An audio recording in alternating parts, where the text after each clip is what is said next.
Hello and welcome to the show, a proud member of the Sinica Podcast Network. I'm Eric Olander, and as always, I'm joined by CGSP's Africa editor, Géraud, joining us from the beautiful island of Mauritius. A very good afternoon to you, Géraud.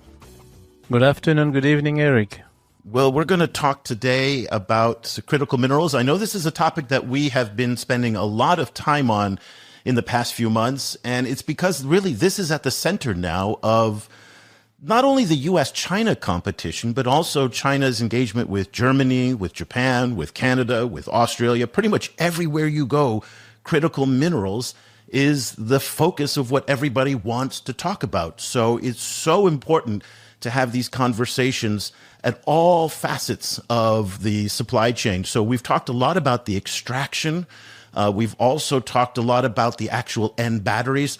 But what we are missing in a lot of these conversations that, Géraud, you and I have with stakeholders, also that we hear in the media, is a lot of the nuance and the texture that is missing from the announcements and the speeches, and even the private conversations about the complexity of this supply chain. Géraud, you were just in Washington, but you spend most of your day thinking and talking about these issues.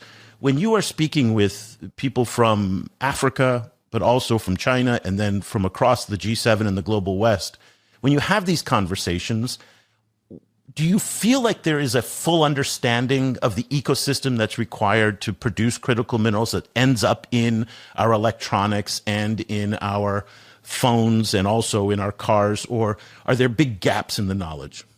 No, Eric, I've come to just become much more patient with people, whether I'm big in DC, in Kinshasa, or in Lubumbashi or elsewhere when we have those conversations, because depending on the circle you find yourself in with journalists, NGOs, experts, or politicians or decision makers, all of that, you realize that people have a very limited and tunnel vision of that conversation. And it's not really their fault, because let's face it, it's a very complex, very detailed supply chain and supply debate that you cannot have people really think, if it's not in the area of expertise, to think of all those complexity.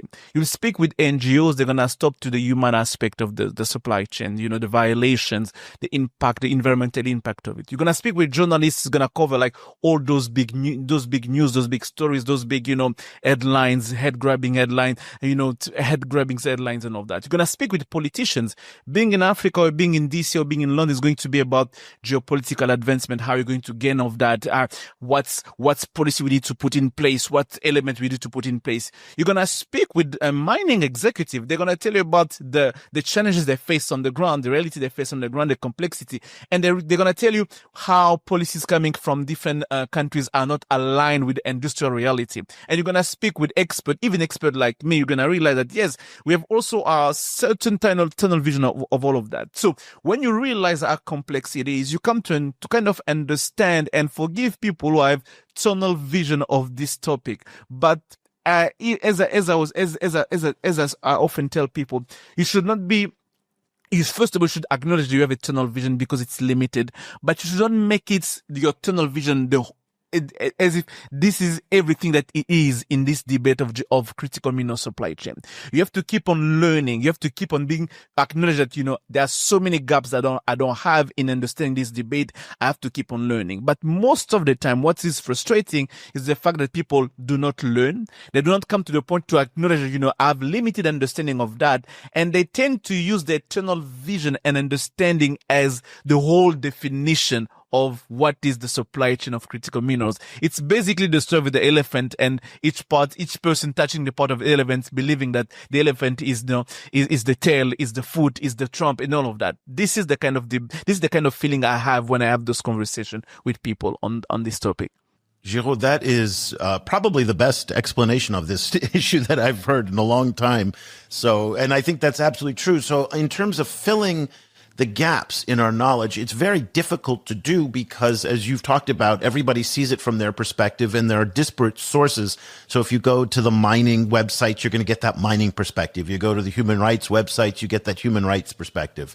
There are very few sources where it is more of a 360-degree look at it. And that's why when this new book that came out caught our attention, The Elements of Power, A Story of War, Technology, and the Dirtiest Supply Chain on Earth, by Nick Niarchos, who is formerly of The New Yorker, now of a new venture we're going to talk about.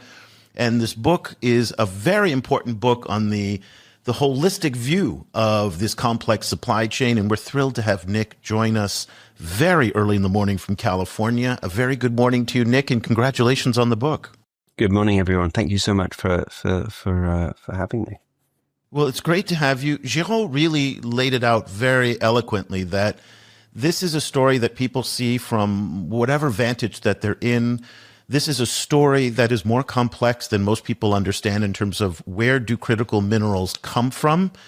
How do they get to the factories? And then from the factories, how do they get into the devices that we're using to record this podcast that I drove around today on my electric motorbike, which of course has lithium ion batteries in it, in the tools that we use to operate our daily life. You open the book by saying that this is not a story about sockets and chargers, but a story about immense power. You also say it's a story of lithium ion batteries and the story of how geology and colonialism of the Congo. This also could be a story about China. It could be a story about the US. It's a complex story. Tell us in your words, just when you're putting this thing together, this really just wonderful piece of research, what is the story about in your view? I think the story is about power and who has access to power in the 21st century. It's a story about the world's resources and about how the competition between the two great powers of our day, which are arguably the only two great powers, China and the United States, is continuing to enforce and to sort of concretize the hierarchy of suffering, of poverty, of keeping nations like the Republic of the Congo, which is very rich in resources, keeping those nations very poor. So I think that this is a story about how these resources are, continue to be extracted in a similar, not exactly the same way, but in a similar way to the way that they were extracted under colonialism, and how those structures, the structures that existed under colonialism, still exist. There's a bit about that at the end of the book, and how that situation, despite all the lip service that we've paid, since the sort of fervor of decolonization in the 60s and, the kind of retrenchment of African dictatorships and sort of human rights type dialogue in the 90s, how that has continued. And I also show how that's also the case in countries like Indonesia and also some places which are probably less known, like the Western Sahara. And then I also look at how the US has sort of consistently underinvested in its mining industry as well. I mean, there's a global span to this story, and it's at the moment I think it clocks in at around 400 pages, and much more could be written about it. Nick, before going to the element that you mentioned, structural colonialism of this extractive industry in these different countries, I want to really remain into the personal element of the book, because when I read the book, you have a lot of interviews that was held in 2019, 2018 with different stakeholders across the countries in different places that you've been.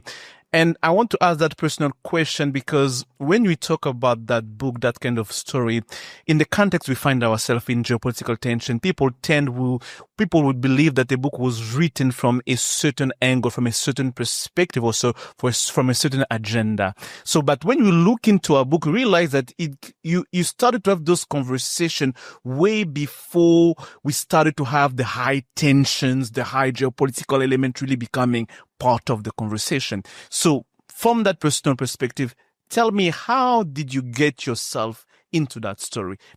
How did you find yourself, I want to go into the Congo, into Indonesia, to Western Sahara to understand that? Yeah. So, I started my reporting career.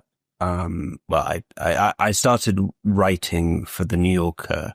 I was a fact checker at the time, using my holidays to go and report on, first on the European, migration crisis, because I'm originally Greek.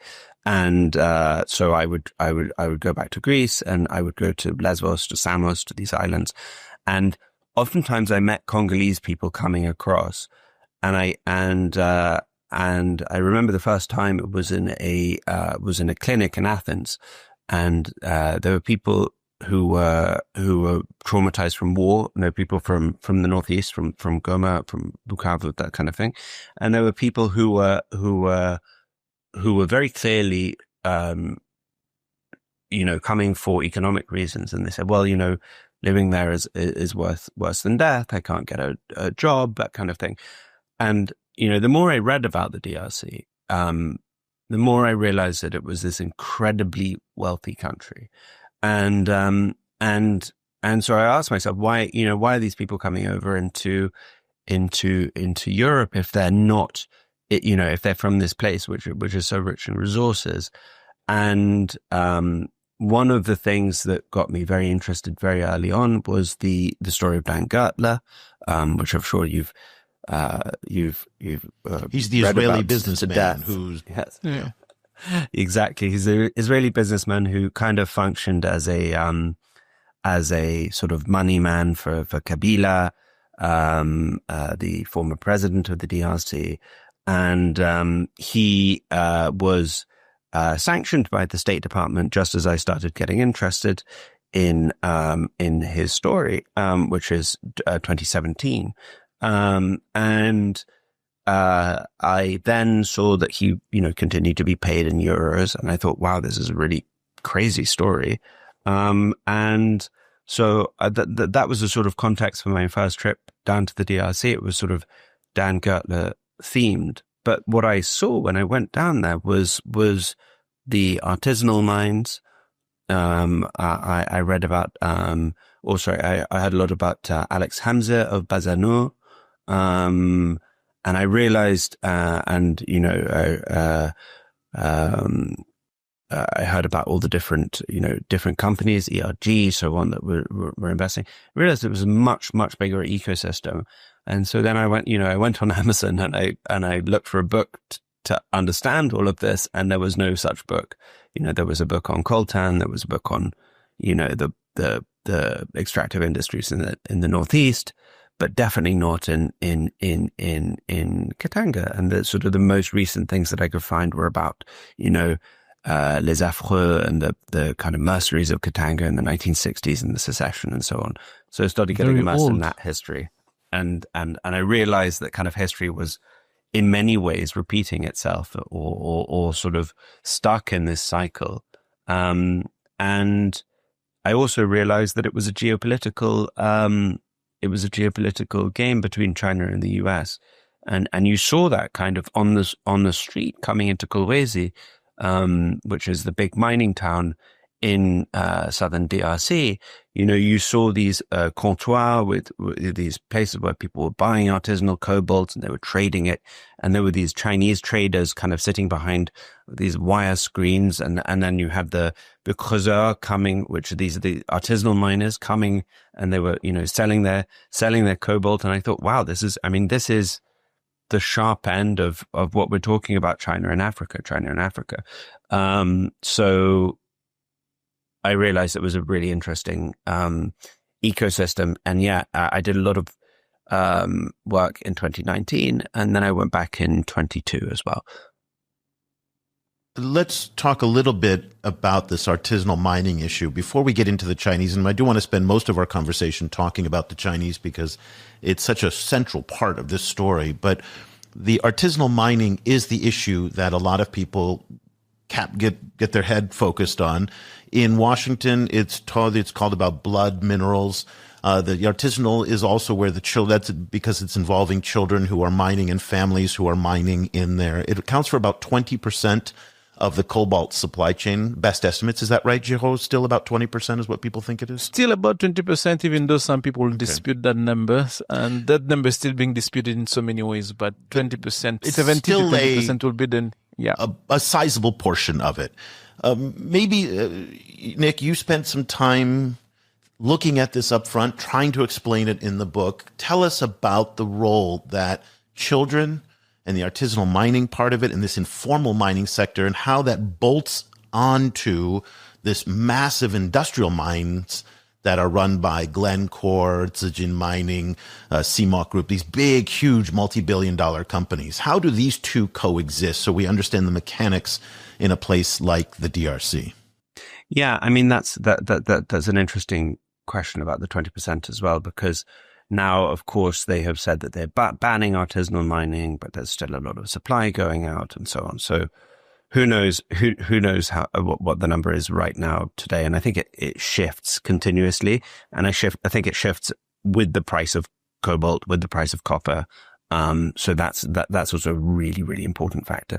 And another thing to say about artisanal mining, and this was said to me by a Congolese official, which is, look, if you take, everybody says artisanal mining is a small part of Congolese mining. 20% is of course, a minority amount. But if you take the aggregate of artisanal mining, it's actually the largest, it's the largest share of any company, of cobalt mining. There's no one single company that deals with 20% of the market. So it should be regulated, it should be given attention because it should be given as much attention as any of the large companies. So your question, Eric, about the how much supply gets mixed in, very, very difficult to know, number one. There's a lot of anecdotal evidence, but when you're talking about the large cobalt producers, people like Glencore, people like CMOC, the evidence is that they have so much cobalt there. They've invested so much. They put so much into the ground that it's very unclear to me why they would buy artisanal cobalt. So there's this idea that all cobalt is polluted by this artisanal supply chain, and artisanal mining is seen by many as a kind of unmitigated evil. In some artisanal mines, there are children working in the mines. In some artisanal mines, there are pregnant women washing material with you. And this is all stuff that I saw, and it does exist. You also have to remember that this provides a lifeline for, perhaps millions of people down in the South. We also don't know how many artisanal miners there are. We also you have to understand that there's a lot of, at the political level in the southern DRC, there's a lot of hiding of what happens on artisanal mines. This is because politicians are directly implicated, and they own artisanal cooperatives, or they're at least extracting rent or revenue from those artisanal cooperatives. So those small scale mines have they do support communities, but they're also supporting this sort of political infrastructure. And what is really clear when you go down there is that you realize that even if the supply is not being mixed together, structurally, they are part and parcel of the same system. And that's what's really interesting. So I would say it's more of a political question, this like mixing of artisanal supply. It's almost like the industrial mines could not exist without the artisanal mines, because mining is so central to the economy of the southern DRC that you have to employ all these people somewhere doing something, and you have to have a revenue stream for politicians, say the, deputy mining minister of whatever province, who has his artisanal cooperative. This is a way to ensure loyalty from above and so on, and to create a revenue stream. So you have to understand it as a system rather than as Glencore is buying artisanal mining minerals under the table. There's no proof of that actually happening. But what is true is that the entire system down in southern DRC definitely depends on the existence of this artisanal sector, and this is why the current pause in artisanal mining, the current export controls of cobalt are causing so many shockwaves in that system. And I think it's very difficult to imagine how that system survives the stress from kind of cutting out this very important stratum. Géraud, this is a subject that you know very well. I'd be interested to hear your reflections on what Nick said. No, it's really interesting because when I was reading his book, and it's really something for me it's something that I know, but it's already to look at it from a different perspective again. It's the interaction between artisanal mining, what we call the creuseur in French, and those large mining companies, where they create an ecosystem, a balanced ecosystem where they find a way to coexist together. Where you have big mining companies which are powerless, facing a very weak state that cannot control local communities that do not have jobs, but who are expecting that those large mining companies were hiring them. On the other hand, you have local communities made from people from those communities and people coming from elsewhere coming and saying, we find an opportunity to work here. And in the middle, you have all these companies that are saying the only way we can find our way to work together, to be in peace here, to find social peace, is to allow them to allocate them a small portion of our mining concession somewhere over there to allow them to operate. Because if we don't do it, we may pay the price of like unrest and, destruction, all of that. And in the midst of that, as Nick said in his book, you have politicians who don't have so much incentive to do anything, to really let's come and find definitive solution. But who also, and you read that in the book when Nick was talking about one creuseur, say he's been to so many different places that when you've been to those places, you realize how much the DRC mining institutions are just not well equipped to be able to cover or to track all these places. So at the end, Nick say, it just becomes a whole ecosystem where each and everyone try to find its portion and the place, like how can we work together to move forward together and to exist together. But when you have now the debate about child labors and pregnant women, it now becomes much more complex. And this is the part where I kind of disagree with the overall NGO perspective, where sometimes it lacks the nuances, the social nuances, to understand and present the complex situation that create those kind of interaction that we see on the ground.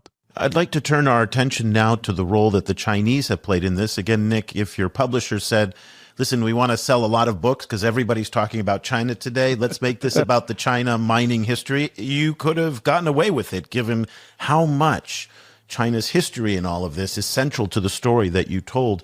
I did not know that Mao Zedong, way back in the 1960s and early 60s, gave a $100 million loan to Mobutu Sese Seko, the former dictator of what was then Zaire, and so in the 70s, in the 70s, and then and so I didn't realize that when he was that they were so pragmatic about it, and you said that China was pragmatic about its engagement in the Congo back then, which laid the foundation and the groundwork for what its success has been in the 20th and the 21st centuries in dominating the cobalt supply chain and increasingly other critical mineral supply chains. I always thought this was a 10, 15-year-old story, but it actually goes back to the 1970s, as you pointed out. Maybe you can tell us a little bit about that early history, and then we'll work our way up. Yeah, China's engagement with Congo, you can trace it back to the 19th century when King Leopold II was weirdly sort of obsessed with having Chinese colonies in DRC and brought over these Chinese workers to work on the railroad. And obviously the conditions were so bad that they tried to escape, and they were found sort of walking towards the sun. And that was their idea, that they would walk back to China, which is a sort of very, very sad story. But in the 60s and 70s, China was engaged with Congo. And I think it sort of comes out of this, almost kind of Che Guevara idea of, if Africa is a trigger, is a gun, Congo is its trigger. God, I've, said the lead too early there.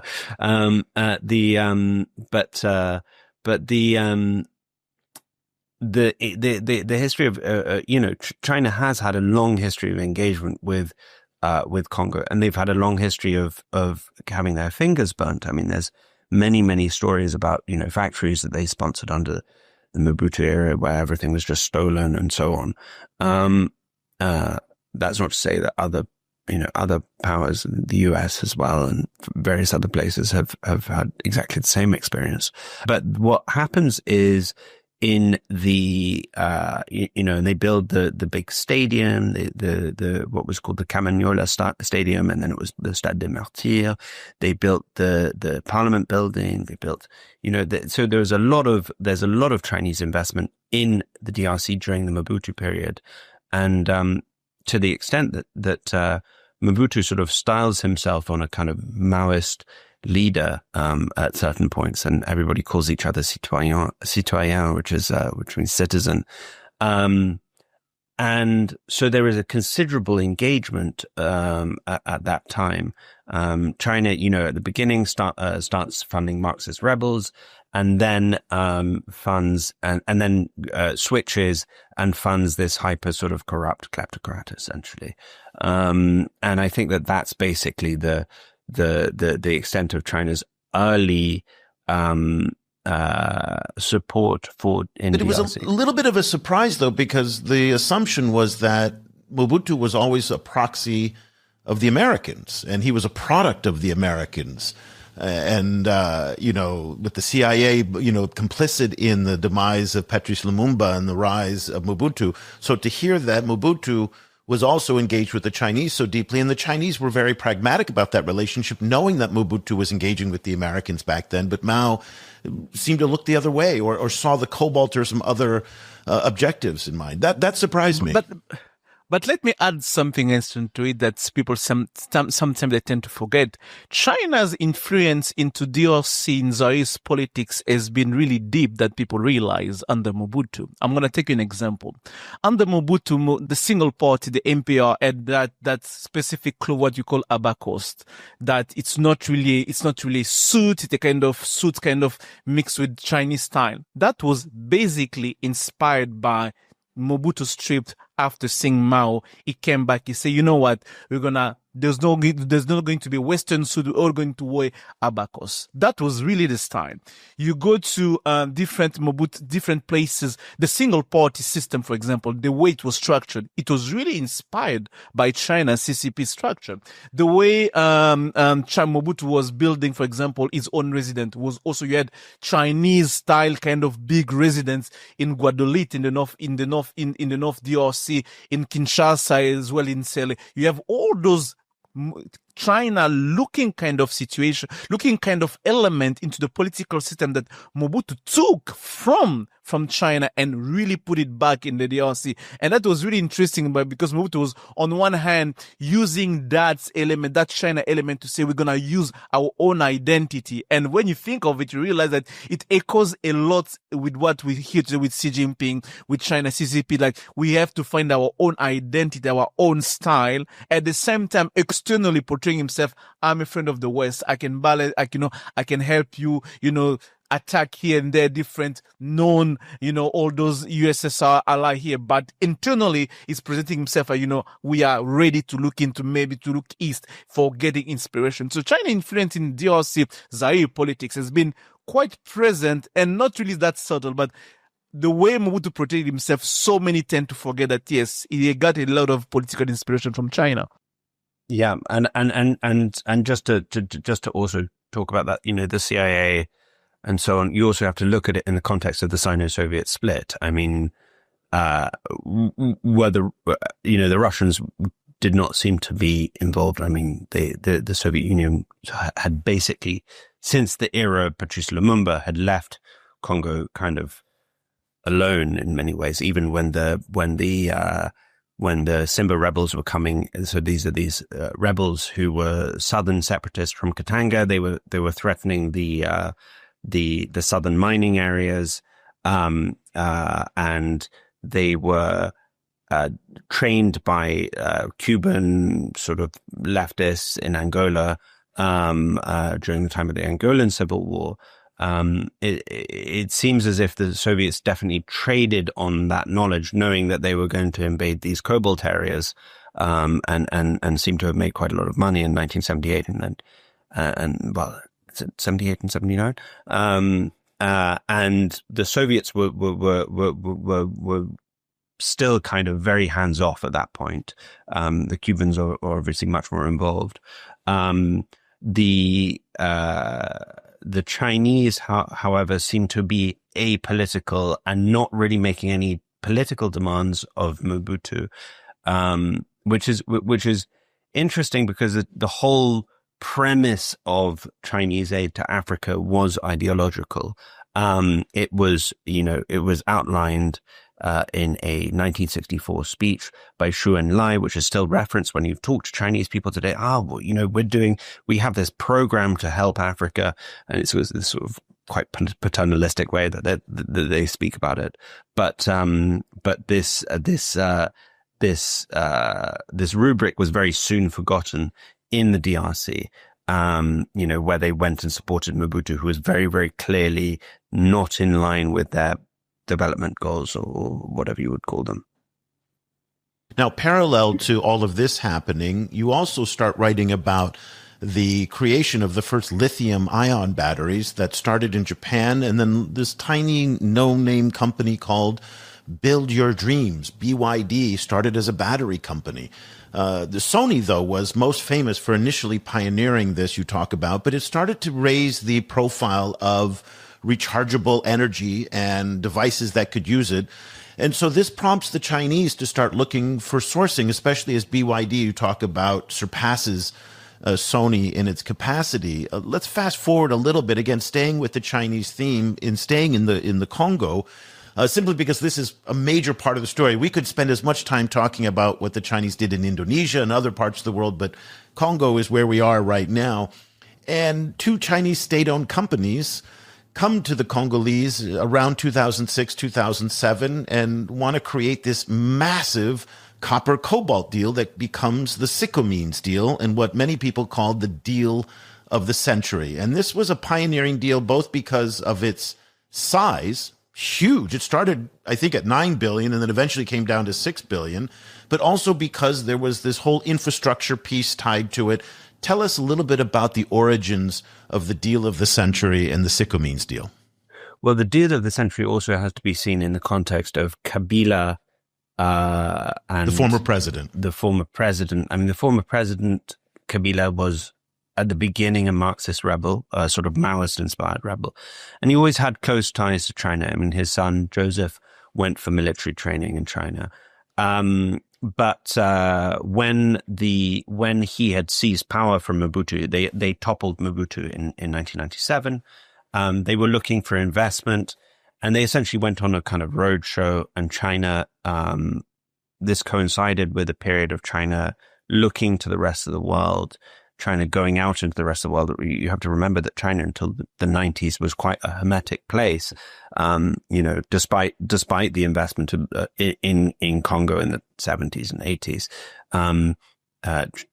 Chinese people didn't travel like we know today. We think of Chinese people going all over the world. At that time, it still really wasn't the case. And there was a specific policy. China goes out, which was a sort of Jiang Zemin era. I'm really bad at pronouncing Chinese names, so please forgive me. No worries, we'll figure it out. So you have also an influx of Chinese traders doing everything from running shops to starting to look into the artisanal cobalt industry. Very low barriers to entry. You have to set up a shop and start buying and selling rocks, essentially. And yes, exactly. So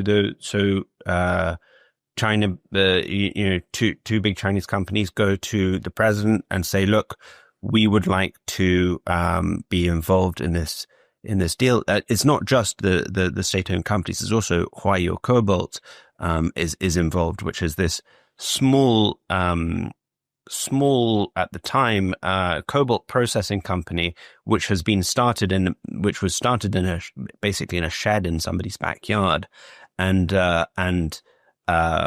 developed through their investments in DRC, through basically going to DRC in the early 2000s and setting up these little shops and buying rocks, into becoming becoming basically a powerhouse. And if you think about it, by 2007, it wasn't that big of a company, but yet they're involved in one of the biggest ever copper cobalt deals through the sycamine investment. So you have to ask, what involvement does Huayu Cobalt have with the state? And also, to what extent is, going back to your earlier question, to what extent is artisanal mining also part of this larger picture? And I would argue that it's not directly involved. It's not like Sycamine is buying artisanal cobalt because they don't need to.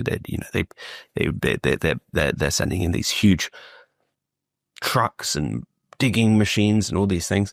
And yet the premier artisanal mining company in southern DRC, which is the subsidiary of Huayo Cobalt. It's a firm called Congo Dongfang Mining, or CDM. CDM is very, very much implicated in that deal because of Huayo's stake in it. So I would say that that sort of sets the scene for investment for the next couple of years, and also very much puts China as a sort of front runner, as the most important investor in Congolese mining. And then you have these other big mining deals. You have the most importantly Tenke-Fungurume mining, which in the middle of the 2010s, in two different transactions, is basically bought by China Moly, or CMOC, which is a huge Chinese company with I mean, they will say they're independent, but they do have very strong involvement from the Chinese state. So, Nick, you have described here the stakeholders that you've mentioned. They mentioned like CDM, Congo Dongfang Mining, and the Zhejiang Huayu Cobalt, the CMOC, and all of that. But in your book, you also talk about those individual stories, because CDM, it's also a story of an individual person, Chen Xuehua, who will live, is China, comes and say, I started as, pedal, bean pedals in China, and then he start doing like mining and realize that, it's all come from the DRC, comes to the DRC. But he's not the only one in your book that you mentioned. You also mentioned your encounter with a guy, Chinese, who called himself Kalala, who basically said, I left China because I came to the DRC to find a wife. But in his quest of finding a wife, he became himself a mining kind of, not mogul, but a mining actors in that space of like artisanal miners and all of that. What can you tell us about those individual stories, individual people in the space of China engagement in the cobalt and cobalt story in the DRC? Yeah, I mean, I think Chinese people don't see coming to the DRC in quite the same terms as other, maybe Europeans or Americans. They see it as a place of opportunity, a place that they can make money. I would say they look at it more like a kind of Wild West type situation. I mean, these small scale Chinese traders, they're looking at it as a place that they can do business, and they also think that the market in China has become totally saturated, and they think that they could never be a success in China, but they could be a success in DRC because it's easier to make money there, basically.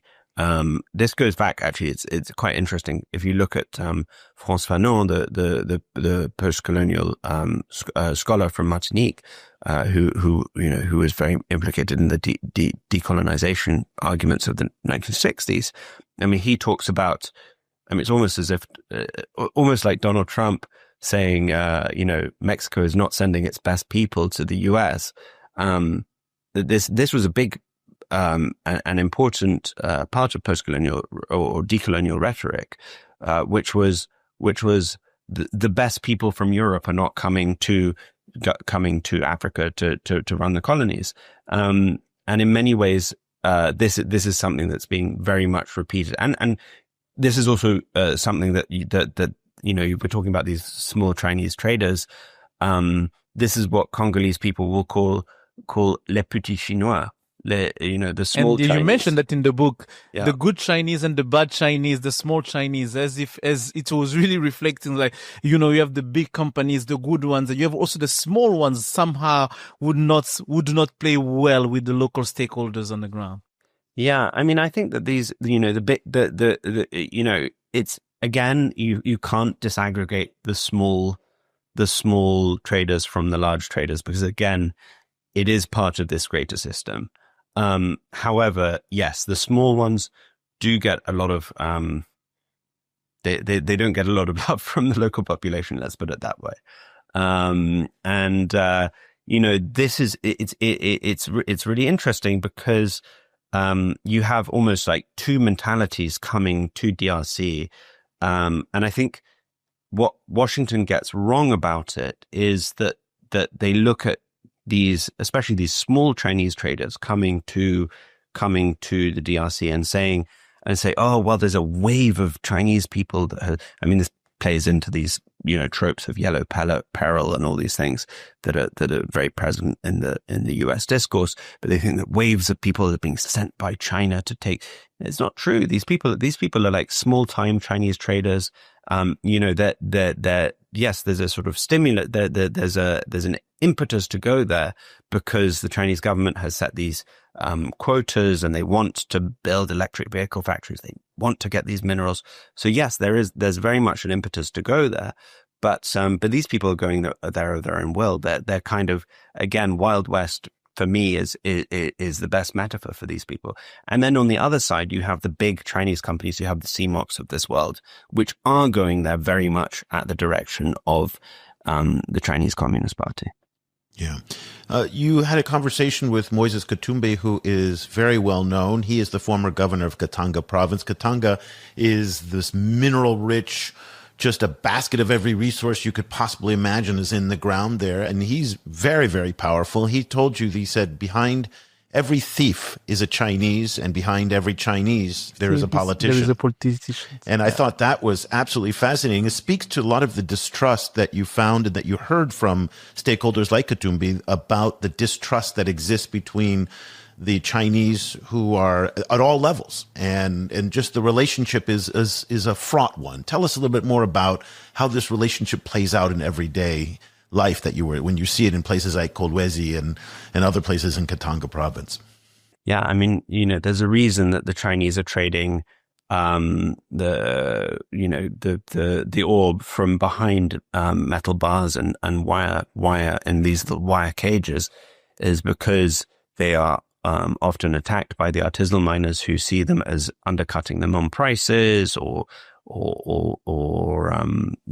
forming a kind of cartel, that kind of thing. So I think that's very much that's very much a factor of life. I think for Chinese people, they are sometimes targeted, sometimes attacked, sometimes killed, sometimes quite cruelly mutilated, and so on. So the violence goes both ways as well. I understand why Chinese people are scared. I mean, there was one Chinese person who said, "Oh well, these people are crazy. They'll attack you, on the turn of a dime," that kind of thing. But again, I don't think that they understood their position in that system and why these people were so upset with them. It was really interesting because it was this kind of like complete sort of cognitive dissonance that was going on. Yeah. And Géraud, and this was covered in the book, we've covered for many years the violence of Chinese employers towards some of their Congolese employees. So as Nick said, it does go both ways. It really goes both ways. It's a very complex situation. It's built up on on social tension, on a lot of misperception and misunderstanding about each other's culture and languages and how people should be interact with each other. And it's when you're on the ground, you realize that many of the tropes that are used in Western capitals about Chinese engagement in those space are so grossly simplified into the way to fit a certain narrative that when you get there and when you live there, I don't know if Nick has the same feeling, but when you live there, you're like, you're kind of in a space where I don't know who to pinpoint that who's right, who's wrong, because you realize that you have stakeholders in a very bad situation where each individual is trying just to get his own way out and to way moving forward. And that's really interesting element that I think that sometimes as we started before the recording, we're talking about the nuances that sometimes we leave out of the conversation. And talking about those nuances, I'd like to get back to Nick about the element that you also mentioned in the book, the underlying, and I think one of the people you told you about it, like Chinese quote unquote hate each other when they're on the ground. The element where you realize that CDM were buying cobalt and copper coming out of a mining site that was controlled by TFM. What can you tell us about that kind of dynamic between Chinese stakeholders on the ground? Well, just intensely competitive. Yeah. I really like, Géraud,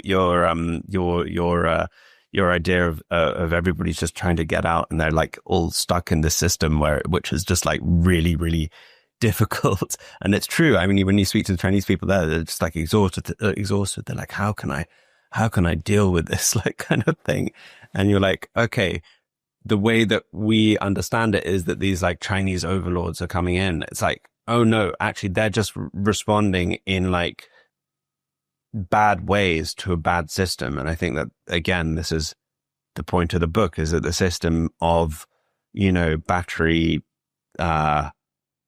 there was a review that called it an amoral free-for-all, and I thought that was a very good way of describing it. That sounds about right. Yeah, that does sound about right. If you were to design it, if you were to sit there and design a supply chain, I mean, nobody in their right mind would design what we have today. And that's kind of the point of the book. Is that lithium-ion batteries are amazing. They're fascinating. They make the modern world possible. They're in our pockets and they're in our devices and all these things. But the way we get them is very unclean. So I'm not saying get rid of electric cars. In fact, electric cars are great. I mean, your scooter, Eric, is an amazing piece of technology. I mean, if you just looked at it from a historical perspective, but the way that the cobalt in that battery, or presumably the cobalt in that battery, could have come from some clean mine in Morocco, or whatever it is, the way that gets into the bike at the moment is very, very unclean and should be thought through and made more rational. I don't see that happening. Obviously, it's become even more fraught since the book was published. I mean, everything's moved a mile a minute for the last couple of months. I mean, I've kind of tried to keep up with it's impossible. Let's kind of move a little bit closer to the present day. You mentioned again this deal back in 2015 involving then an American company, Freeport-McMoRan, who had the the license for this huge mine in between the towns of Tenke and Fungurume, and it turns out to be called the Tenke Fungurume mine. It's the largest copper cobalt mine in the world. CMOC Group, China Mali, buys it. At the time, the U.S. embassy was furious with the government over this, with the Congolese government. But the Americans just weren't that interested. In fact, Géraud and I and Cobus were in Washington a couple of years ago. We spoke with a very senior State Department official, and she lamented that the Americans didn't enact a national security block on this to prevent it from being handed to the Chinese or sold to the Chinese. And then at the same time, there's the Swiss mining giant Glencore, and there's a number of other European mining companies, and Ivanhoe from Canada, who are all in this space. Many are complaining, though, that they felt like they had one arm behind their back in this because they had the Foreign Corrupt Practices Act that they had to deal with, even though Glencore was convicted of corruption in multiple countries, including the Congo. But they felt that the Chinese way of doing business in places like the DRC and Indonesia and along this critical mineral supply chain is much more suitable than the Western way of doing business. I think a lot of people may question and debate that, but that's a little bit what you were saying in the book. Let's talk a little bit about the dynamics now and the competition between China and these other mining companies and these countries for control of resources and assets like the TFM mine. Yeah, I mean, look, in many ways, it's not that China is necessarily better and people want Chinese investment. I mean, yes, I'm sure there's a certain type of politician in Kinshasa who is happy for Chinese investment because, Chinese investment often comes with, exchange of suitcases, and the Foreign Corrupt Practices Act does limit the ability of US companies to do that. However, I mean, when you're talking about Freeport-McMoRan, there were a ton of facilitation payments, as they're called, being made to various different officials. These are payments which are in lieu, if you're paying somebody for a job that they're already doing and you're not trying to influence them, those facilitation payments are actually legal under the FCPA. However, which we should note, by the way, the FCPA is no longer being enforced by the Trump administration. So which is, again, that's where we are today, but not where we were 10 years ago. Yeah. I would say that the Chinese are, again, it's just that the Chinese show up, the Chinese are there. So you get this in Africa a lot when you're speaking to people. You say, well, this road is not very good. It was built by the Chinese. And then they said, well, yeah, but I don't see any American people coming to build roads here. I don't see any Europeans coming to build roads here. The Chinese are there. The Chinese are doing it. And, there's a lot of rhetoric from Washington at the moment about this. But the fact is that China has been investing consistently in Africa for the last 30 years. And the US hasn't. I mean, that's basically what it's a very, very simple fact. Going to the TFM sale, I don't think that there's any way that you could do that. I mean, there was this idea that the US should have blocked it and put a national security block. I don't think there was any will or any vision from Washington on that. I don't think that's the way that US business works. I mean, I don't think that there are, strategic, or at least it didn't work until the Trump administration. I don't think that there are ways in which the administration, can block US companies from doing things that don't fall into some very dimly glimpsed objective. And that's, I think that's basically they weren't doing anything illegal. They decided to sell to the Chinese, and nobody had a problem with that at the time. And that's, Republicans can criticize that. But in fact, that is kind of like free and fair business, in the broad, very Milton Friedman, sense of it. The idea of setting price targets for cobalt, as they're discussing now, as Vice President Vance said in the recent critical minerals ministerial, is remarkable. I mean, it's basically doing everything that they accuse China of doing. Echo to what Eric was asking about China, to Western companies having the feeling that they're fighting with one hand tied behind the back.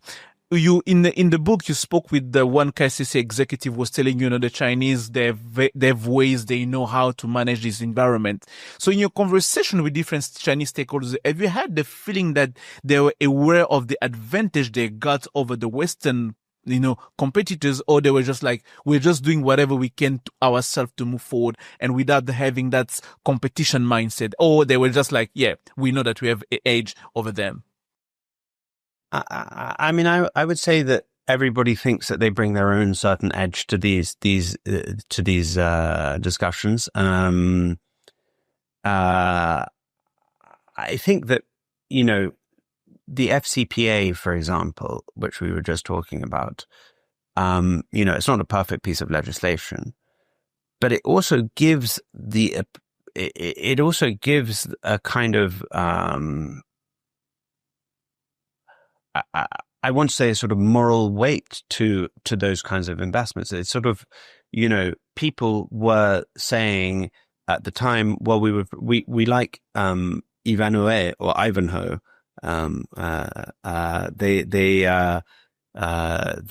like that company because the way that it was perceived that they were doing business was better and more moral than, or more moral in whatever scheme of morality we're talking about, than Chinese investments.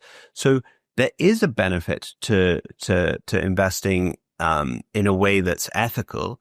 And I think that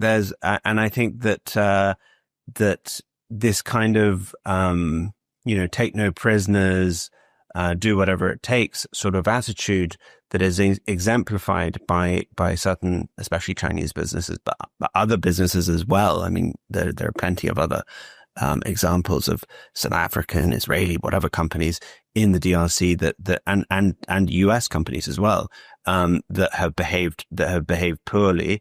And it's sort of, it's quite interesting that we are now sort of putting that all to one side and saying, this is a bad thing. This is the way to lose. I think that if a case can be made for this is, the idea that this is a better way to invest. I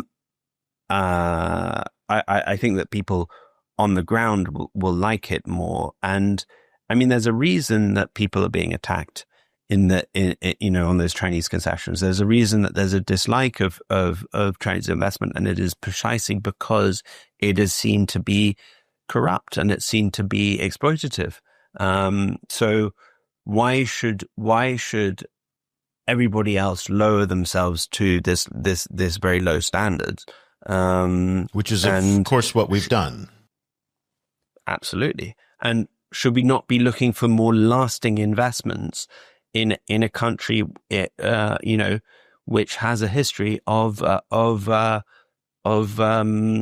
reneging on these contracts? I mean, you look at you look at the sycamine deal, and that has been renegotiated, at least twice. I mean, you could argue that what the Americans are doing now is a renegotiation of the entire relationship between China and Africa, and between China and Congo, and in that case, you have to ask whether it is not better to try and put investments with kind of a lasting footprint, a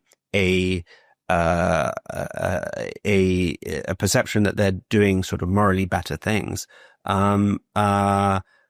because that might be more lasting than, in the next 4 years. But obviously nobody's looking, nobody in Washington seems to be looking beyond the next presidential cycle as well. Yes, talking about Washington, because I'm on the let Eric with the last question maybe, but talking about Washington, given all this moral element that you've mentioned, given the geopolitical context of all of it, how do you see, or do you even see the US being able to catch up with the Chinese and in that competition? You've been in DRC, you've been in Indonesia, Western Sahara, you saw all of that. And talking about all these elements, do you see the US being able to catch up with Chinese? I think that it requires big US companies to invest in a huge way. I mean, we haven't even gotten into the processing of raw materials. The processing of raw materials is key to this entire supply chain. 90% of that happens in China. Is the US going to suddenly build a bunch of critical metals processing factories and stomach the environmental impacts of that, and explain to people why they need to have a cobalt facility, processing facility in their backyard, in Georgia or Alabama or wherever it's going to be? I think that's not going to happen. I mean, maybe it will. Maybe suddenly it will become so attractive to invest in these things that US businesses will do that. But I think China is so far ahead that I don't want to be. I mean, I don't think it's a war. I think it's the natural progression of trade and globalization and so on, that they are trying to arrest at this point in Washington. Now, they might be able to arrest it, but I'm not sure whether they have an idea for a system that they're going to put in place that will work. I think the idea of US mining companies and coming into Africa and wholesale investing into these things is also quite difficult to imagine. And it's quite difficult to imagine sustaining without huge amount of fiscal support from Washington. And I just don't think there's the stomach to do that, even with all these chatter about critical minerals and infrastructure. Yeah, all that chatter is happening on the extraction side, but as you pointed out, it's not happening on the processing side. So had the president come along and said, in addition to these critical mineral summits, in addition to these price floors, in addition to these deals like we're doing in the Congo, we're also going to put $1 billion into our university system to train engineers. We're going to start clearing away regulations so that we can set up those factories and those processing facilities. And we're going to support the development of education of mining and battery metal engineers. You pointed out in the book that CATL, which is the largest battery maker in the world, has 100,000 battery engineers on staff. That is more than the entire United States has in the whole sector. I mean, I think we could probably fill a college classroom with the number of battery engineers that we have in the United States. It's not something that we have prioritized. And in fact, the current Trump administration has prioritized fossil fuel and coal mining engineering over battery metal engineering. So I don't see how we can catch up to the Chinese based on that alone. But I want to flip the script a little bit, step away for our final reflection, away from the geopolitics that Géraud talked about. You had the opportunity to travel to Indonesia. You spent a lot of time, and we could have done a whole show, by the way, on Indonesia, which I regret we didn't spend more time on that. You also were in Western Sahara, and you've seen this is a global industry. We could go to Latin America, Argentina, Bolivia, Chile for the lithium triangle. What do you think that these communities share in your research in terms of their experience trying to survive inside this incredibly brutal and violent supply chain? Yeah, I think that's really interesting, because when I went to Indonesia, I was like, I feel like this is similar to Congo, but this is different. And, it was like there was a sense of deja vu, but like, and it's not as simple as saying like Indonesia is 15 steps ahead of Congo, and this is what Congo is going to look like in 20 years time or whatever it is. That's not really what it is. I mean, it's a different system, different history, different minerals as well, laterite nickel and cobalt that comes with that laterite nickel. But Indonesia is a country which has its own history of colonialism. It has its own history of mining and extractive mining.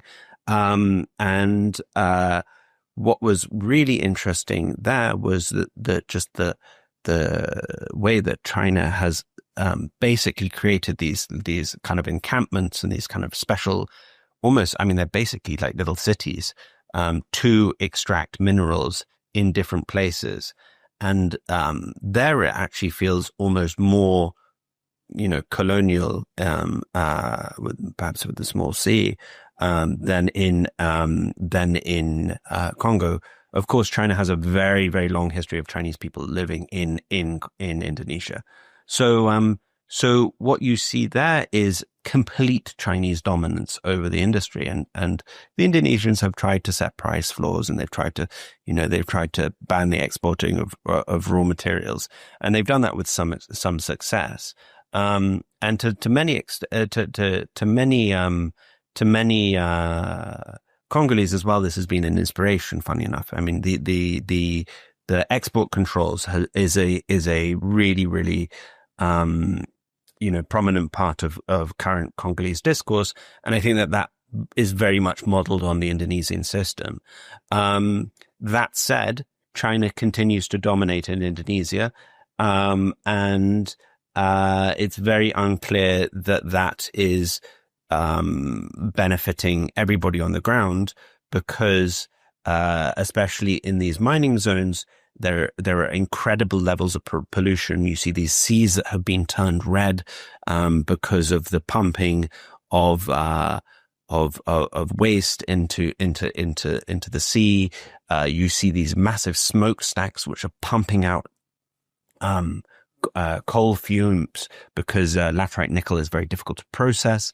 So there's a whole range of different negative externalities, and I spoke to members of Indonesian trade unions who were saying, this is exploitative, and I think there are many people on the ground as well who are upset there. So you see some of the same problems, you also see some different problems, and you also see ways in which the government has tried to deal with this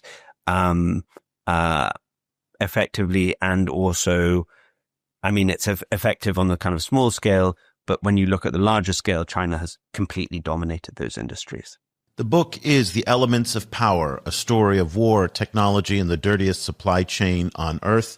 It's actually a story of a lot of things beyond even that. This is an essential read for anybody who is interested in this topic. And if you want to understand the modern era that we're in, you have to understand the power battle over critical minerals. And it's written by Nick Niarchos. Nick, thank you so much for joining us. We're going to put a link in the show notes to pick up the book. And again, both Géraud and I enjoyed it. You are also on the verge, and just as the time we're recording, it's just before, but many people, when they listen to the show, your new project, Now Voyager, will be launched. Just very quickly before we go, because I think a lot of our listeners are the kinds of people who might be interested in what your next venture is going to be. Tell us a little bit about Now Voyager. So Now Voyager is a long-form nonfiction magazine for the world and about the world. And we have long form stories from all over the world, from Africa, from Asia, from Europe, we're not ignoring the US, but the US is not the only lens through which we see things. And we're trying to sort of, I guess, in a world in which international reporting is being cut back, and we saw what happened at the Washington Post 2 weeks ago. We are trying to be a small beacon of hope. Well, you're trying to resuscitate a long lost art of reading more than a tweet. So we do appreciate that as fellow travelers in this road of trying to get people interested in international affairs. Nick Niarchos, thank you so much for your time today. We really appreciate it. Thank you so much, Géraud. Thank you, Eric. Géraud, I do think that this is a very important book because it does fill in a lot of the missing gaps in the context that you talked about at the very beginning of the show, that a lot of the people who work in the NGO, the human rights, the environment, the political side of this debate don't understand the other parts of it and don't understand the ecosystems that are even beyond Africa or Asia or Western Sahara and places like that, or the U.S. in particular. Exactly. And so I hope the congressional staffs on Capitol Hill will read this book. I hope the Chinese will read this book. I hope Congolese read this book, and Journalists I think it's an important and NGOs. I think it's an important contribution. We don't know enough about how complex this all is, and I think our interview with Nick did not do justice to the breadth book, that he covers in the book, and we wanted to focus specifically on the Chinese side of it. But the book is not only about the Chinese. But I do hope that this is the beginning of more books like this. And again, one of the problems is that we've had, some great writers you and I have had a chance to talk to. We've talked to, remember Ernest Scheider, who wrote The War Below, Lithium, Copper, and the Global Battle over to Power Our Lives. We'll put a link to that in the show notes. Excellent book. We spoke with Henry Sanderson, who wrote Volt Rush. But it would be nice for a change to have some voices from Africa, from Asia, from Latin America to also contribute to these discourses. Exactly. Nick did an amazing job, but we're getting still a very Western discourse. And why is it that you think that we're not seeing more perspectives coming from the Global South and from Congo in particular? I think you're throwing me a challenge there. You're throwing me a challenge. There we go. To write, you have to write the book about it. I have to write a book about it. So yes, but true. What you're raising as a point is a very fair point. It's a very fair and real situation where we are. This is even the whole point, and to go back to our own shop, the China Global South. This is one of our main mantra, really giving voice from the Global South on those issues related to China's engagement in this space that we don't see that much. The reason could be financial. The reason could be the fact that, we believe that, I don't have a good publisher who's going to follow up and to give the publicity that's required. I need to be up there. I need to have big publishing house to be able to have my book to be heard and to be read. Else, otherwise, it's going to be a small, tiny book that no one is going to read. I don't feel the motivation to do so. I think there is so many of those kind of elements that's just part of the collective hesitation to say, are we going to engage ourselves in those kind of endeavor, or are you going just to let it go?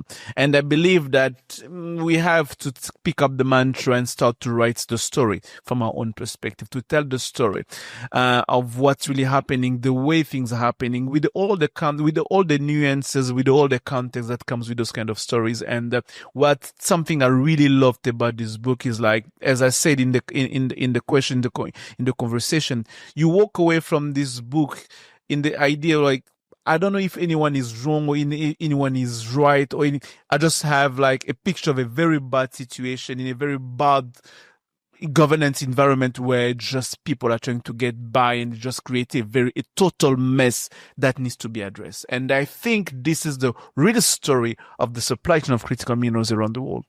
What also makes the book special, and we didn't get a chance to talk with him about this, was the fact that somehow, I don't know how he did it, because it's not easy, because I've been in the Congo and I was never afforded this kind of access. He got to speak with big players like Moises Katumbi. He spoke with Peter Zhu on the Chinese side. He got to people like Kalala. He got to so many different Chinese and Congolese stakeholders that are oftentimes, not always, but oftentimes off limits to whites and to outsiders. And I was really impressed by the breadth of the people that he spoke with. And that when he got a lot of first person, and even when he was in Sulawesi in Indonesia, he talked to a lot of local stakeholders there. Again, getting into Sulawesi, into some of these industrial parks where he went, not easy to do and very dangerous. And so the fact that he did that was particularly impressive. But I think it's not easy to get to the Chinese. I mean, you and I struggled to get Chinese voices on this platform, and we don't get any really, but. And then you have a Chinese been on the financial part of those mining deals in the DRC who was willing to speak to him. Try to get someone like this today, it's going to be almost impossible, but he succeeded to do that. And I think this is one of the things that just gives this book a very 360 views and perspective on the same issues, because you have voices of different stakeholders on different spectrum on that conversation telling you what it is. At the end, you're like, okay, I see now the same story, but from different angles. And that book really kind of hit the mark on that part. Now, I just want to go back to about 6 months ago. We had a conversation about this interview that Dua Lipa did with Apple CEO Tim Cook. And Dua Lipa, the pop star, she asks Tim Cook straight up, is there child mind cobalt in my iPhone? And Tim Cook turns and says, no. And for a long time, I thought, okay, that's BS because, again, we read Cobalt Red, and in Cobalt Red, he basically makes the case, Siddharth Kara, that the artisanal mine supply chain. It was a bit of a lazy case, by the way. It was a bit of a lazy case. Yeah. It's funny you say that because more people who I've spoken to who are expert on this say that that book was actually very intellectually lazy. So, but that being said, I had a chance to speak a couple months ago with one of the top people who oversee the battery metals for Apple. They came here to Southeast Asia, and they were at a dinner, and I presented the question saying, did Tim Cook lie to Dua Lipa? And he gave me a very complicated answer. He said, listen, I'm going to be upfront. I'm not going to protect Tim Cook just because he's my boss, but I'm going to tell you that the majority of cobalt that Apple is now using in its products, according to him, is recycled cobalt. It's not new cobalt coming out of the mines. So he said it is possible on a technical basis that Tim Cook was actually correct, that there is no child mine cobalt. Now, if we probably trace that cobalt to its origin, before it was recycled, maybe you could put some artisanal mining into that. But in terms of Apple's supply chain, from the point that they get it from a recycler to the point that it goes into an iPhone, there's no child mined cobalt. That may be the distinction that they're making. It's a technicality, but it's an interesting wrinkle in this conversation. But beyond the technicalities, now let me get back to the book, and it's something an argument I've been making myself. When you know the size of industrial mining taking place for copper and cobalt in the DRC, as Nick pointed out, you are a big company like CMOC, Glencore. The incentive for you to just let me include a bit of portion of those artisan mining's output they're putting in my production, it's just not there. It's just not there because you have huge trucks taking, thousands of tons per minute of copper and cobalt. You setting up a parallel supply chain where you're going to be dedicating personnel, people just to buy out. It's just it's a lot of resources. You're like, come on. It's a lot of resources because you're going to have to deal with the fact that they did not use the proper equipment. It's going to require you to, to sell, to do the selection, to do the cleaning, to do a lot of things to be able to do that. Nah, come on. We have a whole ready supply chain that's really taking thousands of it. So I think it's beyond the technicalities. It's also, there's an element to say, yeah, it's quite possible. And I think Tim Cook kind of hesitated on his answer because, as I said in the beginning, when you're in your small box, you don't have the full spectrum of the supply chain that you may not be willing to say, yes, I'm sure that we're not taking because you just don't know what's happening upstream. But let's be serious. Tim Cook could not have told Dua Lipa in a video television interview, yes, your iPhone does in fact have child mine cobalt. Yes, that's impossible. That's impossible. That's inconceivable. That'll never happen. That's inconceivable. That would never happen. Okay, but the question was morally weighted, and I think that's where the debate gets twisted because when you present it the way you present it without providing the context, you just put your interlocutor in a very tight spot, and where either he cannot tell the truth because he knows that I'm only bound to give a bad answer here. I'm bound to give a bad answer here. And that's not, yeah.